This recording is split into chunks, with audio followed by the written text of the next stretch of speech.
اچھا، تو آج ہمارے سامنے یہ دستاویز ہے ٹیپو سلطان کے بارے میں، شیر میسور۔ واقعی ایک زبردست شخصیت ہیں جن کا نام سنتے ہی ایک بہادری اور مزاحمت کا خیال آتا ہے۔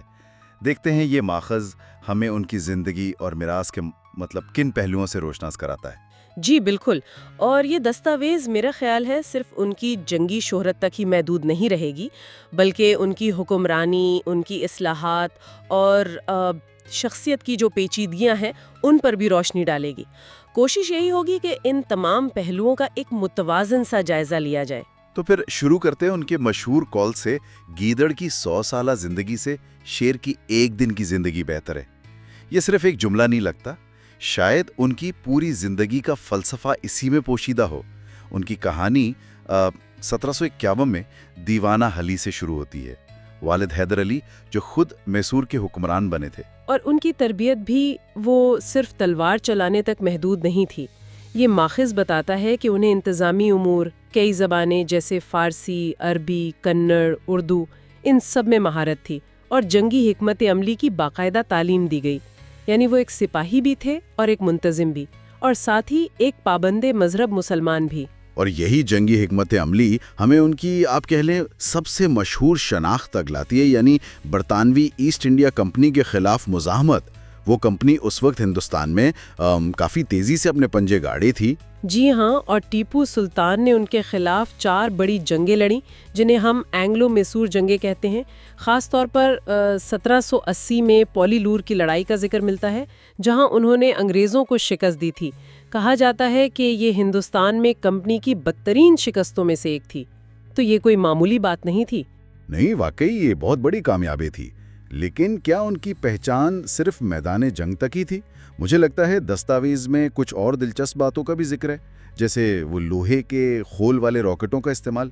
یہ تو کافی جدید سوچ لگتی ہے اس زمانے کے حساب سے۔ یقیناً، ماخذ کے مطابق یہ اس وقت کی ایک اہم فوجی جدت تھی، اور صرف یہی نہیں، انہوں نے انتظامی میدان میں بھی کافی کام کیا، جیسے نیا سکوں کا نظام لانا، نیا کیلنڈر متعارف کروانا، اور معیشت کو بہتر بنانے کے لیے میسور میں ریشم کی کاشت کو فروغ دینا۔ یہ ظاہر کرتا ہے کہ وہ ریاست کو ہر لحاظ سے مضبوط بنانا چاہتے تھے، اور یہ بین الاقوامی سطح پر بھی کوششیں کر رہے تھے۔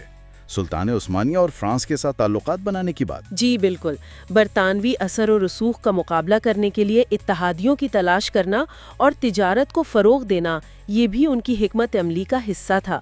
یہ ایک حکمران کی آپ کہہ لیں دور اندیشی کو ظاہر کرتا ہے۔ اچھا، حکمرانی کی بات چلی ہے تو دستاویز میں ان کے مذہبی پہلو کا بھی کچھ ذکر ملتا ہے، جیسے مساجد کی تعمیر، علماء کی سرپرستی، اور وہ اپنی تلوار کا نام ذوالفقار رکھنا۔ بالکل، ان کی اپنی مذہبی شناخت تو بہت واضح تھی، لیکن ساتھ ہی یہ ماخذ یہ بھی بتاتا ہے کہ ان کی انتظامیہ میں ہندو افسران بھی اہم عہدوں پر تھے، اور مندروں کو عطیات دینے کے بھی شواہد ملتے ہیں۔ تو یہ پہلو ان کی حکمرانی کی ایک اور جہت دکھاتا ہے، جیسا کہ اس دستاویز میں بیان کیا گیا ہے۔ اور پھر آتا ہے ان کی زندگی کا وہ آخری باب، 1799 سرنگا پٹنم کا محاصرہ، یعنی چوتھی اینگلو میسور جنگ۔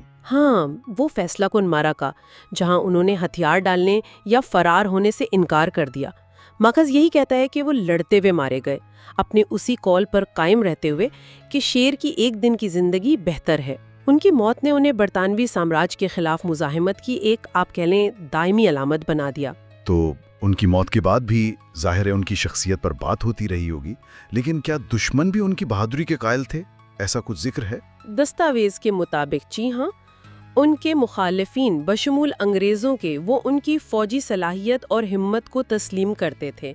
آج بھی سرنگا پٹنم میں ان کا مقبرہ ایک اہم مقام ہے۔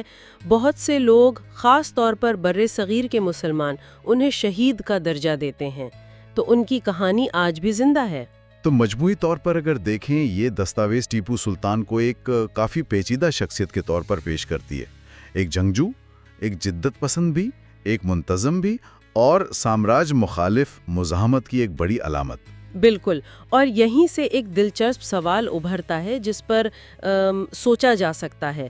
ٹیپو سلطان جیسی تاریخی شخصیت، جن کی بہادری کے تو دشمن بھی معترف تھے اور جو مزاحمت کا ایک استعارہ بنے، ان کی میراث آج کے دور میں تاریخ نویسی اور قومی شناخت کی جو بحثیں ہیں ان کو کس طرح سے متاثر کرتی ہے۔